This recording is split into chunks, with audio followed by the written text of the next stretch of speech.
This network is devoted to the study of the unknown. Whenever possible, we use sworn statements from eyewitnesses who have chosen to come forward on their own accord. We acknowledge their testimonies as scientific evidence.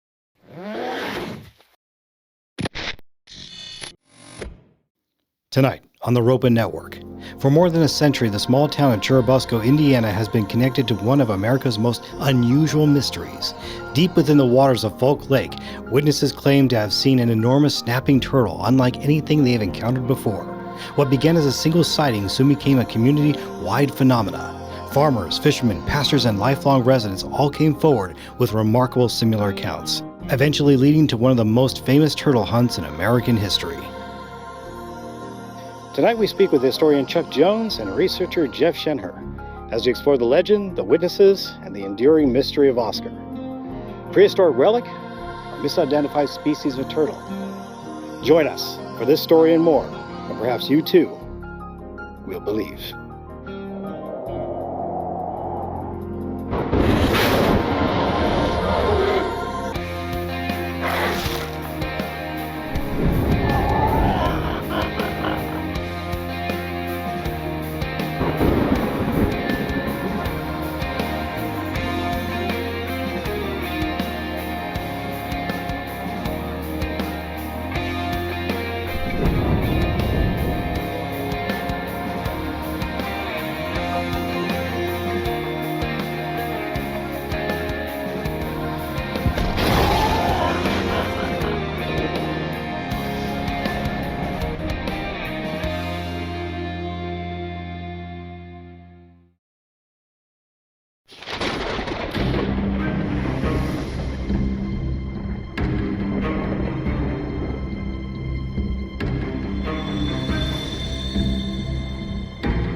In the summer of 1949, a small farming town in northeastern Indiana became the center of a national obsession. Hundreds of people lined the banks of a quiet 9-acre lake. Divers plunged into dark water, nets were cast, and slowly, deliberately, a lake was drained. They were all looking for the same thing: a turtle. Not just any turtle, something massive, something ancient, something that had no business existing in a Midwestern farm pond. And yet, there were witnesses, dozens, then hundreds. They named it Oscar. Others called it the Beast of Busco.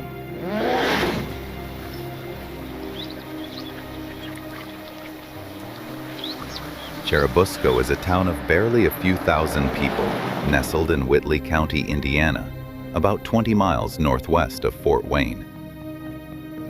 Flat farmland, quiet roads, the kind of place where everyone knows everyone, and nothing much disrupts the rhythm of the seasons. But Churubusco carries a secret hiding in plain sight.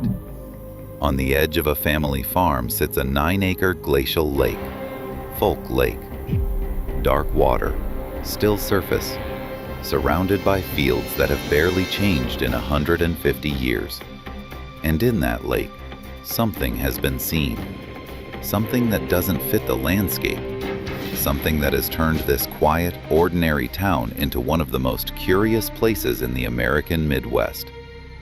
The story of the Beast of Busco begins not with a monster, but with a farmer. And it begins in 1898. The Fulk family had worked this land for generations, and it was the patriarch himself, farmer Oscar Fulk, who first reported it. What he saw in his lake was a turtle. But not the modest, shell-backed creatures common to Indiana ponds. This one was different. Enormous, he said. Larger than anything he could explain. Larger than anything he had ever seen God put on this earth.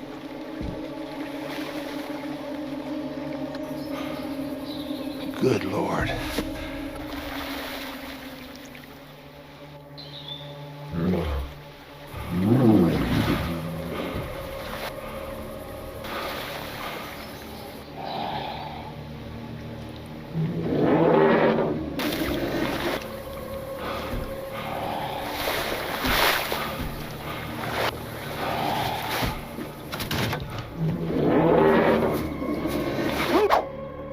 Nobody believed him. The years rolled forward, and life around Fulk Lake remained much as it always had. Neighbors gathered, children played along the shoreline, and the rhythms of small-town America continued uninterrupted. It was a community grounded in reality, shaped by farmers, laborers, and yet, beneath the calm waters of the lake, the memory of one man's encounter refused to disappear. Check that patch of lily pads. I'm looking. In rural Indiana at the turn of the century, a man claiming to see a monster turtle in his own pond wasn't going to make the evening news. It was chalked up to imagination, to exaggeration, perhaps to too many hours in the summer heat. Oscar Fulk died with his story unconfirmed. Keep your eyes open. But 50 years later, the lake spoke again. Good morning, neighbor. The summer of 1948. Two local fishermen, Ora Blue and Charlie Wilson, were out on Fulk Lake when they saw something rise from the water. Not the curved, familiar dome of a box turtle or painted turtle.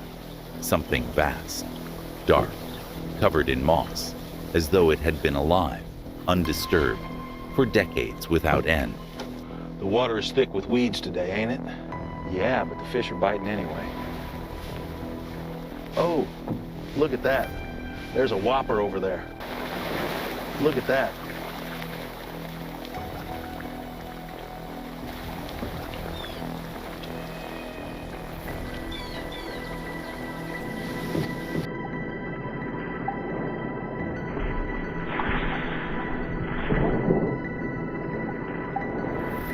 They estimated its shell at 6 across, 4 feet wide. The weight, they said, was somewhere between 400 and 500 pounds. There he is! There he is! Good Lord. You see him? Yeah, I see him. That's the biggest turtle I've ever seen. That ain't normal. Others would later describe it as the size of a dining room table. People laughed. Then they told more people. And the laughter began to fade. Because then, Gail Harris saw it. Harris was the owner of Fulk Lake, a farmer, a practical man, not someone given to flights of fancy. Look at that. What's that? Is that a shell?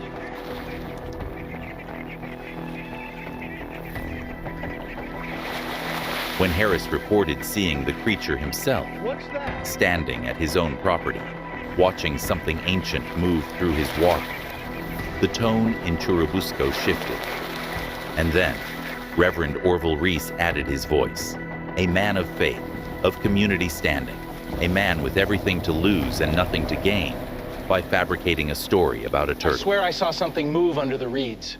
It's just the water reflecting the trees, dear. Do you think it's actually down there? Reckon that bulk we saw wasn't no fish. Well, I reckon it wasn't a log either. For many communities, stories like these eventually disappear. But in Churubusco, Oscar became part of local history, remembered, discussed, and preserved by those committed to keeping the town's unique heritage alive. Farmer Gail Harris was on his roof with his pastor.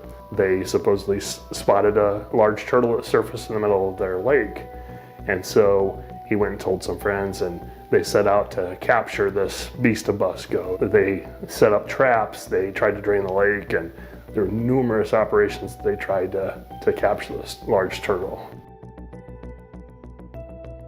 More than 100 years after the first reports, The landscape that gave rise to the legend remains remarkably familiar.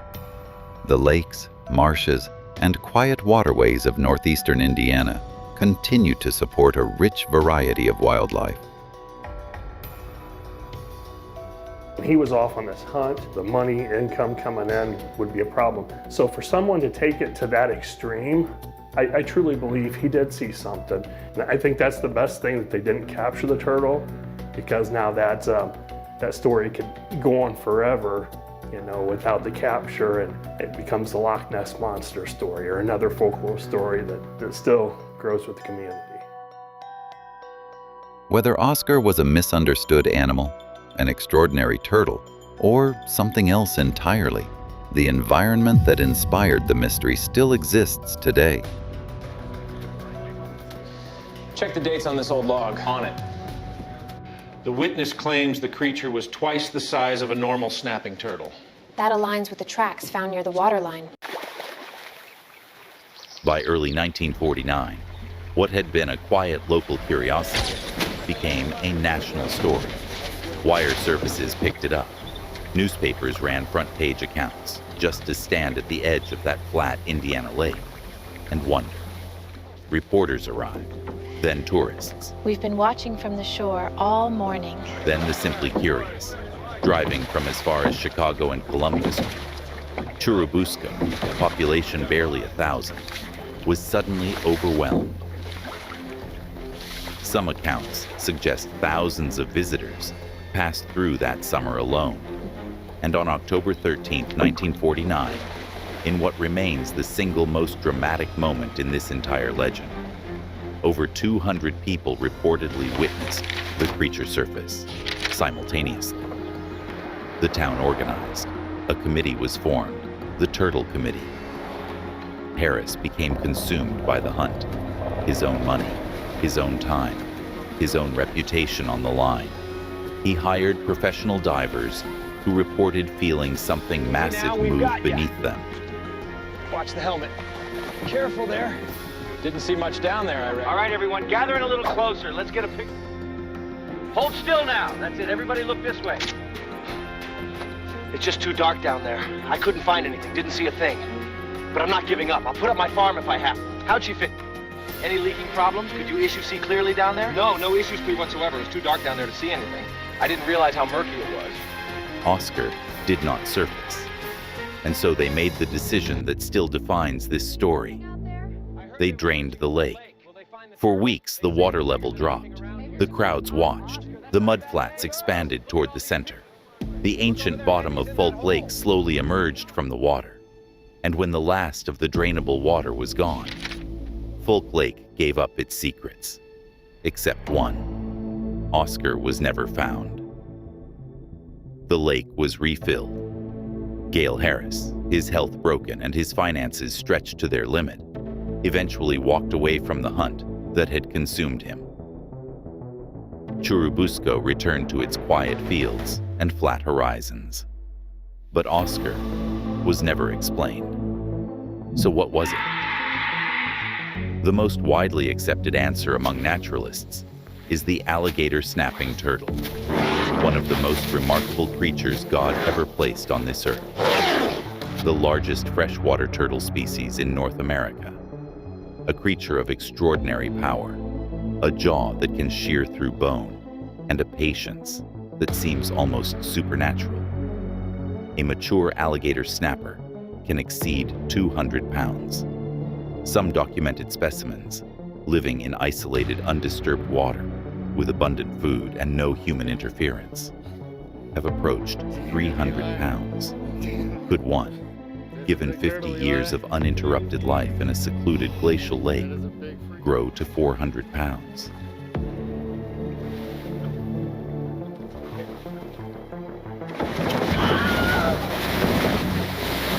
But there is a problem. Alligator snapping turtles are not native to Indiana. Their home is the warm, slow rivers of the South. The Mississippi Basin, the Gulf Coast, not the glacial flatlands of the Midwest, unless one traveled north through connected waterways over many decades, or unless, at some point, A human hand introduced one into Fulk Lake. Something released and forgotten that simply kept growing. Could isolation, deep cold water, and decades of God-given longevity produce something truly extraordinary? We honestly do not know. What we do know is this: the witnesses were not liars. They were farmers, fishermen, a clergyman, and ordinary townspeople. Whatever Oscar was, he was real. Churubusco never forgot. Today, the town carries its identity with quiet pride. Turtletown, USA. A large painted statue of Oscar stands as a local landmark, photographed, climbed on. Every June, the community gathers for Turtle Days, one of Indiana's most enduring local festivals, turtle races. The laughter of families who carry this legend forward year after year. The Beast of Busco was never captured, never confirmed, never fully explained, but it was seen by farmers, by fishermen, by a reverend, by more than 200 people standing together in the Indiana sun, and in a world that believes it has named and numbered every creature God placed upon this earth. That is a remarkable thing to sit with. Oscar's story isn't just a legend, it is a question that has never been answered. And in Churubusco, they are still waiting.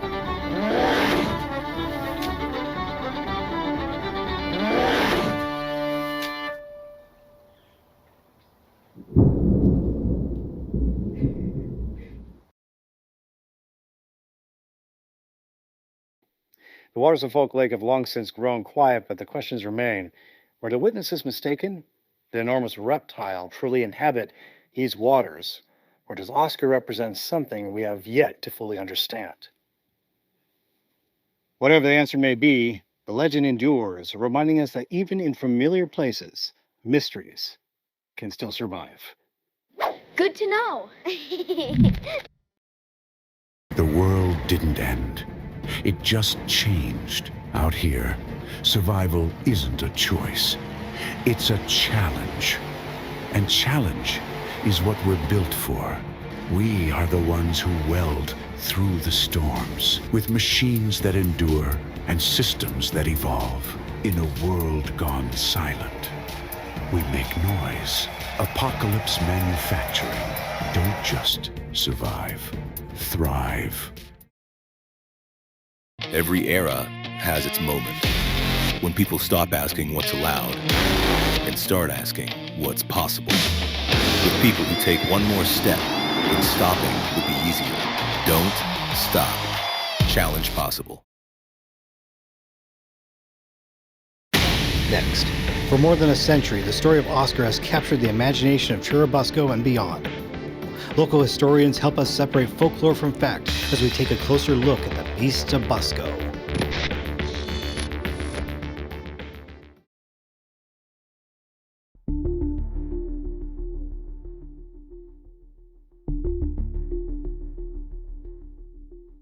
This is Chuck Jones, historian, on the Ropin Network. How you doing, sir?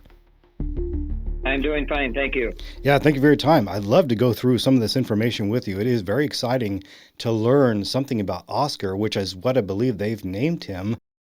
He's kind of the official mascot in some sense. Yeah, you might say that. Yeah, there was a couple guys that said they spotted it that were out on the farm by the name of Oro Blue and Wilson. I see. But those two guys are supposedly the first ones to see it. Okay. And then they reported that information to Mr. Harris, who owned the lake at that time. Prior, it had been owned by a Fulk. In fact, as my aunt was a Fulk, she was a daughter of the guy that was Mr. Fulk. He sold it to Mr. Harris. And Mr. Harris actually owned the farm at the time. Okay. So they reported it to him when they saw this turtle, and it took off from there. I see. Interesting. Now, I'm going to start with some questions here, and I'll try to be as brief as I can, okay? But all of the records we've examined, what do you consider the most reliable eyewitness account of Oscar, in your personal opinion? Well, those that saw it said it was a large turtle, but I think it grew out of proportion when they said it was 500 pounds. If you Google turtles, snapper turtles, or even alligator snappers, they don't get that big. No, they don't. Yeah. Anywhere, no. You might be looking at 150 to 200 pounds at the most, maybe for those types of turtles. But they say even just regular snapper turtles don't even get 200 pounds. Alligator snappers will. Yeah. So it could have been an alligator snapper. Yeah. Okay. Yeah, that does intrigue me because a lot of people believe this could have been some sort of a relic, maybe a prehistoric type of turtle specimen, but that's probably open for interpretation. What was Oscar Fulk's reputation in the community? Was he considered trustworthy in your eyes, practical and respected in some sense? Well, let's put it this way. It isn't actually Oscar Fulk that discovered this turtle. It was a guy by the name of Harris. Okay. And he bought the farm from a Fulk. And actually the guy he bought the farm from, his name was John Fulk. And so Oscar kind of became I think he might have been the original owner of the pond way back when. But his son, John, is the one that actually owned it and sold it to Mr. Harris. I see. So we'd have to really refer to Mr. Harris as the one that was involved in discovering this turtle. Okay. Yeah, that does change everything just a little bit, but that makes sense now because we're talking to historian folks who understands this completely. Yeah. Oh, yeah, you're going to get all kinds of stories. I got on the website last night. I read so many different stories about this that, yeah, okay. Okay. I'll do the best I can to tell you what we really know, okay? Oh, that's fine. That's fine. Completely understandable. Now, Harris, did he continue speaking about this through the majority of his life, or was more dismissive of the story?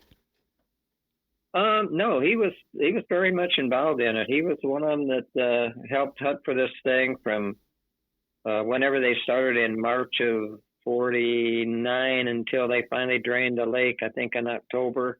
No, he was very much involved in the whole process. See, he was a farmer, and he was farming this land. And once that turtle was discovered, the farming basically came to a stop. So he lost all of his crops for the year and everything. I mean, he made no money that year. In fact, he spent a lot of money trying to find this turtle. So he didn't actually go bankrupt, but he had to sell the farm to get out from under debt. So, yeah. I see. That's sad. It kind of reminds me of some of these Bigfoot researchers. They kind of come across the same thing when they're out there researching, and unfortunately they put all their money into it, all their efforts, and it comes up short. Yes.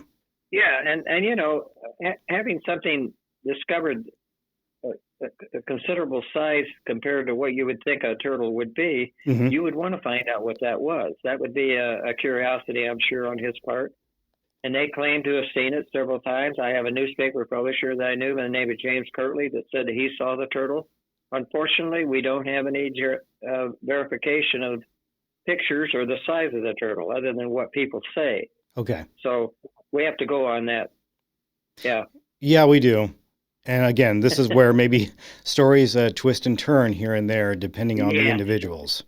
If you're a fisherman, you'll understand. Yeah. Of all the witnesses involved, which testimony do you personally find the most compelling and why? Probably Mr. Harris and some of the guys that were looking for the turtle, who said it was quite large. You could see it. It actually almost tipped over a rowboat. It's got out of some nets. It broke some nets that they had made for it. It broke a trap that they made for it. But they got a diver to go down, and you can't see in a mucky lake. You can't see 3 feet in front of your face. So the diver, that was a situation that didn't work. They even got bright lights. They got a light from the Air Force or Navy, a Navy underwater light. I've got it here at the History Center. It's very bright, but you can't see it under the water with that thing. If you're in a murky lake, you can't see anything. So Yeah. I was going to say, if this is a lake, this is kind of the case with a lot of these field researchers who go out looking for specimens and other lake systems, such as Champlain, Lake Okanagan, where the lakes just seem to be very dark and it's difficult to prove anything. So I can understand that and sympathize with it. I'm glad they had at least that sort of lighting to try and locate this thing. Yeah. They tried a lot of different ways to find it, but they did actually supposedly got a hold of it with a gaff hook at one time, but it like I say, it tipped the boat pretty bad, scared them, they let go. And one of the nets it broke out of, and so it was a very large turtle. We know that. Mm-hmm. My favorite story about the turtle is they never discovered it, and it's probably a good thing because that way we didn't have to justify its size. Yeah, true. And if this is okay, so that adds another question here. How big was this boat that they were using? It would be just a normal rowboat. Okay. But it was enough to do it. Rowboat. Yeah. Okay. So this is a substantial specimen here. Oh yeah, it's a substantial boat with 3 guys in a boat, and it scares you enough to start tipping the boat. You know it's got to be quite large. Yeah. Okay. Tell me about the lake itself. How big is this lake? I'm going to guess 8 to 12 acres. Mucky, has a lot of grasses growing in it and lily pads and things like that. The lake is still there. Yeah. You can go out and see it. But my guess would be 8 acres probably. Okay. Yeah. So not huge. Being a lake, does it attach to maybe a waterway, maybe to the ocean, something like that? I don't think it does. No, not at all. This property that Mr. Harris owned was probably 80 to 120 acres. I don't know what you've read about it, but yeah. His house set probably 400 yards from this pond. I called it a pond rather than a lake. Mm-hmm. Like I said, my aunt owned this pond at one time, and she sold it to Mr. Harris. Okay. So anyway, and she was a Fulk, and she sold it to Harris. But anyway, it was quite a ways from the house. Okay. And it set right along a road. There was a road that went past it, a dirt road, gravel road. So it's located out in I call it the boonies, out in the country. So yeah, it's not substantial. It's not something you would even, if you didn't know it was there, you'd drive right past it. Okay. Okay. That gives me a better understanding about the geographical location and this lake/pond because a lot of people think of yourself going out in the country and you're driving down a road and you look to the left and you see this large lake that it isn't a large lake. I would call it a large pond, really. When you're talking 8 acres, wasn't that, what'd you say, Jeff, about 8 acres, the pond out there? Yeah. I suppose, yeah, it's about 8 acres. That's what we're going to guess, Okay. Wonderful. So that's not big. You know how big an acre is. No, and you're right. It might even be 12 acres. I don't know. I'm trying to cite it in my head. I live in an addition of 18 acres, and it wasn't as large as my addition. So, yeah. So Chuck, now this is what I know about these snapping turtles. If this is an alligator snapper, then we do know they can be land dwellers as well. They prefer, most of their time, they're semi-aquatic, if not more than so. Yeah. So this guy could be coming on land, and if he is no longer being seen in this lake or pond, makes me wonder where he went to. That's something people have probably speculated over the years about. Well, he may be in Oregon by now. Yeah. Well, actually, here in Oregon, they would be considered illegal to have, and they actually destroy the ecosystems in Oregon. I've got one guy here that would add a little something here. It's in here with me. Well, it's a muck lake, and they think when they was draining the lake, that maybe the sides caved in and captured the turtle. It makes me hard to believe that kind of story because turtles burrow down into the muck during the wintertime. But True. That was one theory, that he got buried underneath some of the side walls that collapsed. Yeah, I've actually fished in this pond when I was a youngster, okay? Because I said my aunt owned it at one time. You could stick up to your waist in the muck. That's how mucky it was. It was scary. So a turtle could burrow itself under there and you wouldn't find it. So, yeah. So they decided to drain this lake. What actually Yeah. they led? Okay, so what led to the action? I'm guessing just the fact that they were curious and they wanted to discover Oscar. Well, wouldn't you? Yeah. If you had that much publicity, you had national publicity, and it got all over, you would probably want to find out if just how big this dude was. So, yeah, they probably got the lake down to what, about an acre maybe, Jeff? They got it down there pretty low. I don't know. They burned the motor up on a couple of tractors because they were just draining it with a tractor with a pump on it. And they actually burned the motor out of a couple of tractors. And after a certain point, Mr. Harris said, you know what? I can't afford to do this anymore. So he wasn't getting huge donations. Okay. Yeah, I can understand. Oh, we didn't have an Elon Musk giving us a bunch of money to do this. can you imagine back then if you did? Because then maybe the research efforts would have been great. We might have actually found him. Oh, in this day and age, I would imagine they would have discovered that turtle. Don't you think, Jeff? Oh yeah. Yeah, I think so. Definitely. So, you're looking in 1948, 49. Country was just coming out of a pretty severe war and depression and all that kind of stuff. And True. the wealth in a little town like Churubusco just wasn't here to pour a lot of money into something like this.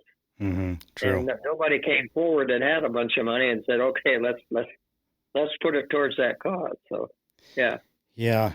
So I'm going to ask this then. So we were talking about the fact that maybe he could be a land dweller as well. Were there any sightings on land?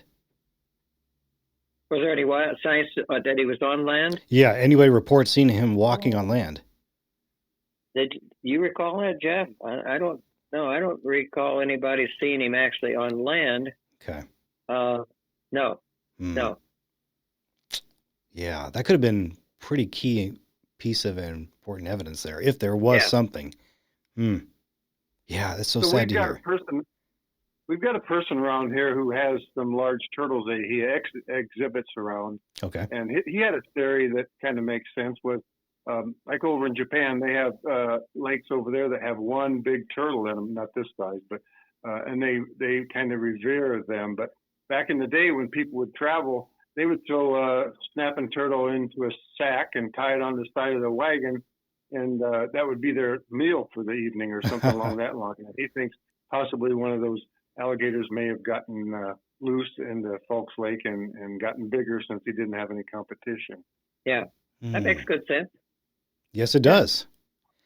Technically, okay, so we know that Oscar is not an amphibian. He's a turtle, so he's a reptile. Reptiles are great adapters. I talk about these things all the time when it comes to reptiles. Yeah. They adapt very well, and they're excellent survivors. So that's a good, solid possibility. Yeah. Interesting. What about newspaper records? Do you think deserve more attention than they receive today? Is there any kind of particular articles you think deserve more attention? Oh, yeah. Yeah, that's right. Yeah, very much. Are you just into reptiles or you got time for a good military story? Hey, I'm up for it. You tell me. I'm ready. We are the birthplace of one of the greatest Native American war chiefs in United States history. It defeated the government in battle 3 times, and he was never defeated when he ran the battle. And when he decided not to fight, he laid down and said, "I was the last to sign the treaty at Greenville. I'll be the last to break it." And his name was Little Turtle. And he was quite the Indian chief. And it's kind of been overshadowed by the turtle that was never found in a different county. Yeah. But he was a great Indian chief. He defeated St. Clair's army in Ohio and inflicted over 900 casualties, but you never hear of him. So we're Turtle Town, USA for 2 reasons. Yeah. Chief Little Turtle and Oscar the Turtle, but Oscar's gotten more publicity than Chief Little Turtle has. So. Well, I'm glad you've given it now. We kind of like to see them both get equal attention. Yeah, we at least got a statue of Chief Little Turtle now to kind of spread that story around. We had a Warrior Appreciation Day here about 5 years ago. Tried to spread the word around about Little Turtle because he was a great man. Regardless of whether he was on the other side or whose side he was on, he was a great man. He was a great person for his Oh, that's very important. He was born within miles of this town. Chief Little Turtle was, and like Jeff said, he was very, very well. 1790s, in the late 1780s and the early 1790s, he visited 3 presidents. He went to the East Coast, and he went to New Orleans. And that was back in the day before of travel. So he got around. He was quite a Native American. Wow. So good. Thank you so much, Jeff. I appreciate that. The little history Thanks there. for listening to that story. I try to tell people around here. I'm glad you that did. Story all the time. Yeah. Yeah. I will definitely be adding that to our short story. I appreciate it. Wow. That's great. Very good. Thank you. Okay, gentlemen. How many total descendants are left who have actually witnessed this turtle, so to speak? Who knows? Gosh. You'd have to be...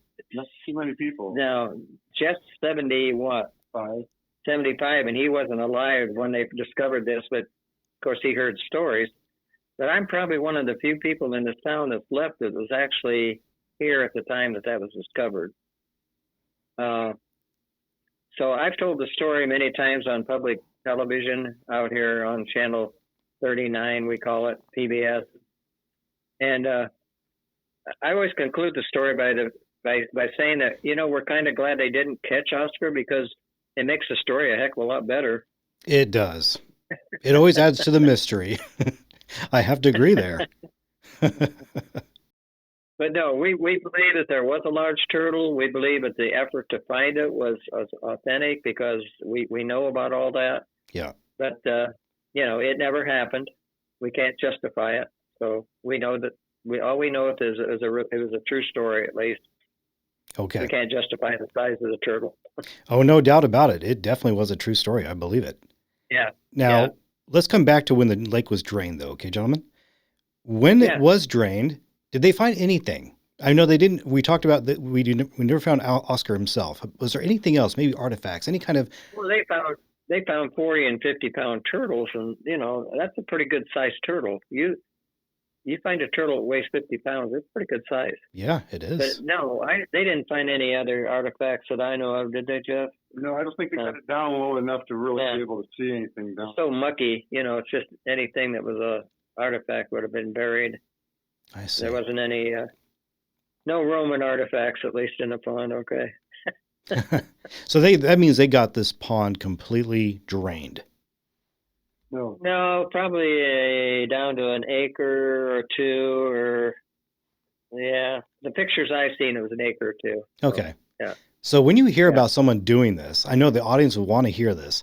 What is the science and the art behind this? Where does that water go when they're draining? Well, you drain it from one field into another field. Okay. That's a good answer. We live pretty close to the North-South Divide. Mm-hmm. So all the creeks lead away, and that happens to be one of them that runs north-south. And just about a half mile the other way, the creeks run north up to the St. Lawrence Seaway. So it's no trouble getting rid of the water where we're at. Okay. Yeah. Continental Divide's within a mile of where we're sitting right now, pretty much. The north-south. North-south, yeah. Okay. So we got water goes both directions. Okay, so based on everything you've studied, what's your personal theory about Oscar? That there was a large turtle. Okay. That they made a concerted effort to find that large turtle, and they didn't find the turtle. And like I say, it probably makes the story even a little better, because we would have had to justify a lot of the stories that we're not so sure were totally authentic.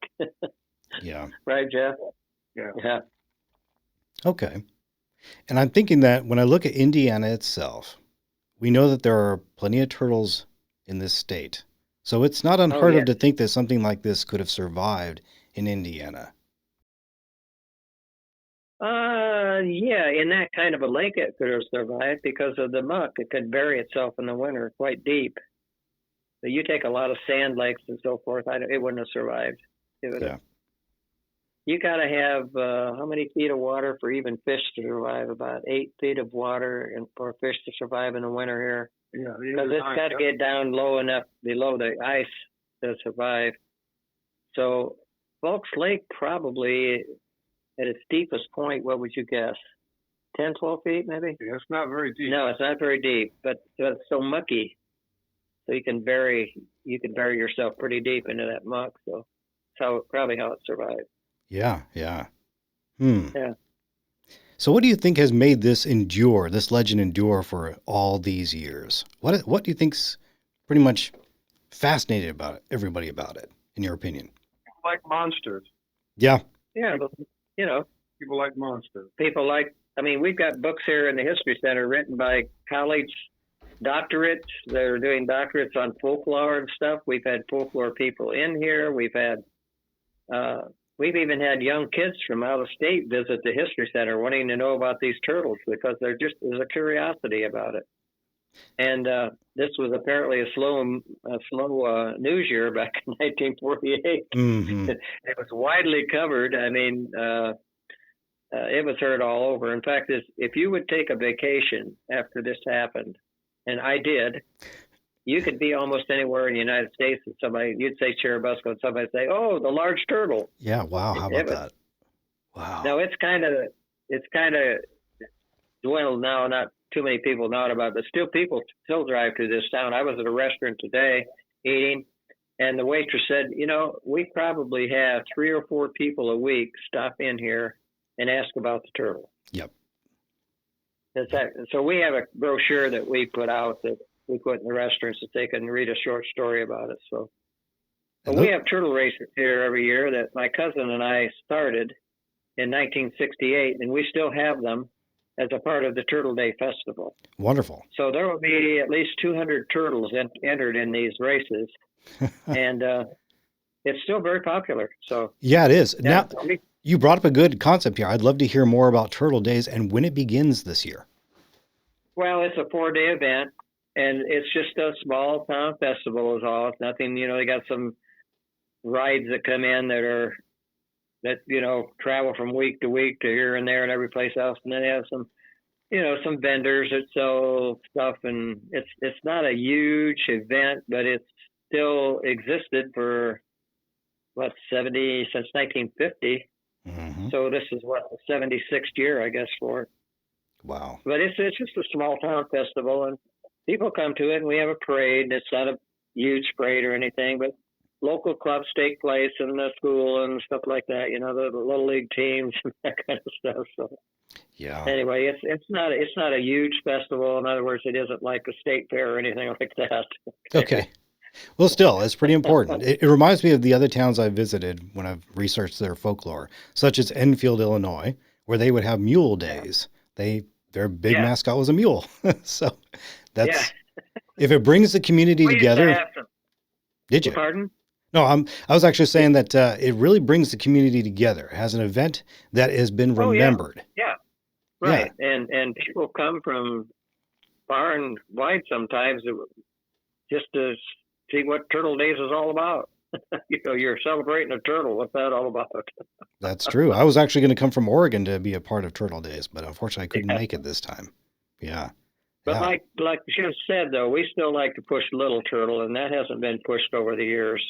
Since we started our History Center, we kind of like to hang our hat on Little Turtle, too. So okay. Yeah, I agree. I think it's a good idea. Yeah. One more question for you, just to sum this up, okay? Yeah. So I know I have now a better understanding about Oscar himself, what kind of potential large turtle this is. In my mind, I always wanted to think that maybe he's a prehistoric remnant because snapping turtles don't get that big. But if they said this guy was big, this is a special turtle. Yeah, it has to be very, very special. I mean, we have these turtle races every year, and somebody brings one that's 40, 50 pounds maybe, and they're huge. I mean, just imagine doubling the size of that. Yeah. And I think they said that this guy was the size, at least the size of a dining room table. Well, yeah, that last bass I caught was the size of a dining room table. That's big. No, I'm just kidding. You know how things get kind of proportion at times. So it's too bad that we don't have him, unfortunately, but hopefully he's alive and well somewhere. If we had a picture, we could justify a lot of stuff. Yeah, we could. But this actually preserves the legend. It keeps it going for the audience. The fascination is there. The drive is there. You guys are doing a fantastic job of presenting this to the general public, and to be able to showcase this to the Ropin Network has been huge for us. Thank you so much for your time. Thank you for joining us. Okay. Jeff, you have a comment you want to make? Oh, just one more thing about the alligator snapping turtles is you're right. They do cross land. And out in my yard, I live in the country. Turtles always return to where they were born and to lay their eggs. And I see them going across my yard quite often. And some of them are quite big. But it's always interesting to see them going home to lay their eggs. All right, gentlemen, you have a good day, and thank you so much for joining us on the Ropin Network. All right, thank you, Jacob. Okay, bye-bye. Bye. Bye. All right. The LA Times calls the Creation Museum a 60,000 square foot menace to 21st century scientific advancement. Vanity Fair calls it the biggest collection of kitsch in God's entire world. Architectural Record says it's more frightening than Disney's Haunted Mansion. There are nearly 200 natural history museums across America that teach evolution. So why is the media so hateful to our museum that teaches creation from a biblical perspective? Think for yourself and prepare to believe. Hey, Safari Guy here from Wildlife Safari. I've traveled all the way to Africa to bring you closer to some of the wildest animals on the planet. Only in Africa can you find this kind of action. Hey, Safari Guy. This isn't Africa. This is Oregon. Oh. At Wildlife Safari, you'll discover a whole new world filled with amazing creatures right in your own backyard. Wildlife Safari, I-5, exit 119 in beautiful Southern Oregon. It's closer than you think. Hey, can I get a ride? For every encounter, there is a mystery. And for every mystery, there's someone somewhere who holds that missing clue. Perhaps that someone is watching. Perhaps that someone is you. Join us again next time as we dive deeper into the realm of the hidden animal. But until then, seek the truth.